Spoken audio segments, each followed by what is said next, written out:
Hello, I'm dgerard and this is Pivot to AI, coming to you daily. Today, business can't compete if it has to think up new excuses.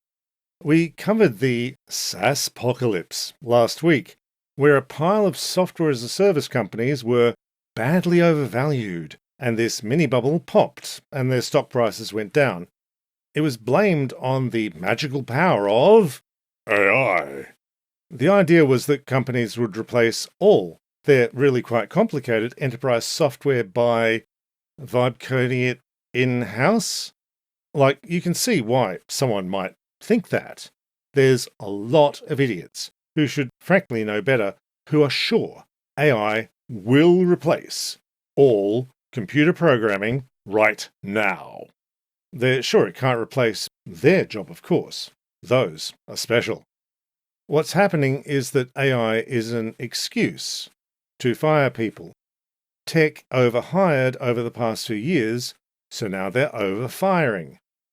Because times are not so great. The AI cannot in fact do the jobs, and the surviving companies will find that out in a year or two. It's going to suck till then.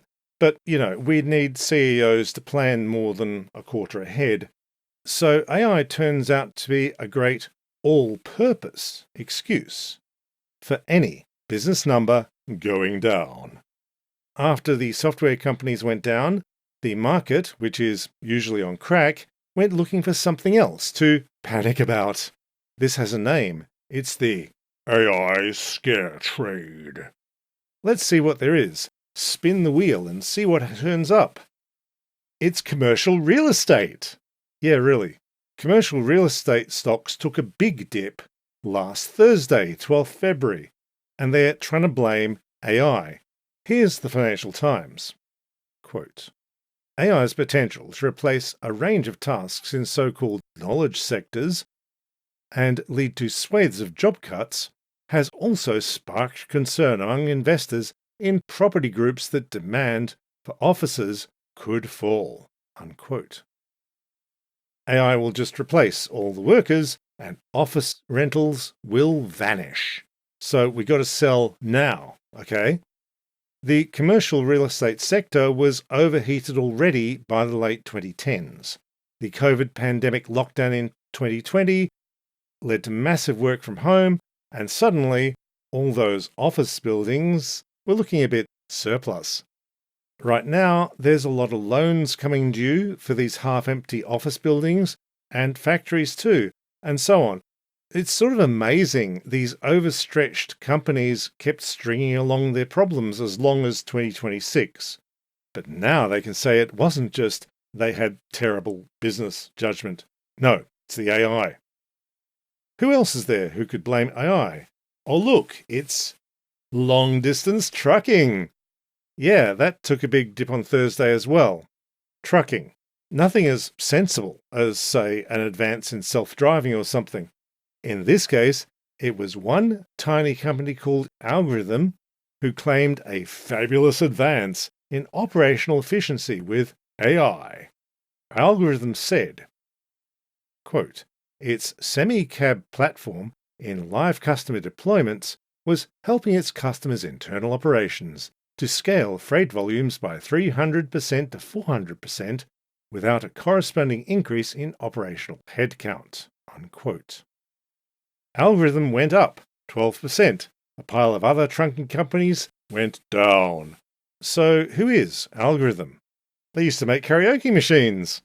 Quote, Algorithm, which had a market capitalization of less than $5 million before Thursday, previously operated as The Singing Machine Company, Incorporated, selling karaoke products, until rebranding in 2024 as an AI logistics firm.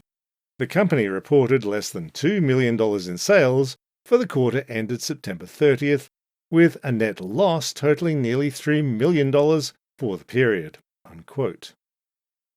This tiny money-losing company put out a press release. The line went up, and everyone else's went down. Who else? Wealth managers. Now that's how to get the rich guy's attention. Every billionaire has a massive service industry living off them. What if they could optimize those guys away too? So last Thursday, one company, Altruist, put out a press release about an AI tax strategy planner. A pile of wealth management firm stocks promptly cratered. On the news, this is one company announcing one product, but it's got AI in the name. A lot of these stocks in all these sectors have recovered since, because this is an incredibly stupid overreaction. The businesses are not collapsing anytime in the near future. But the AI industry hype is that a chatbot can replace whole jobs tomorrow, actually doing the jobs, even though that's not a thing a chatbot can do. But they can market it hard enough that someone believes it and panics. Thanks for tuning in to Pivot to AI. New thing, I've got an article in The Stack, UK Enterprise Tech Magazine. You've put AI everywhere, but can you insure against AI going wrong? It's paywalled, but $5 and up patrons got a copy early. Benefits of joining. The Stack liked this piece, and I hope we can do this regularly. You got freelance writing work? Email me.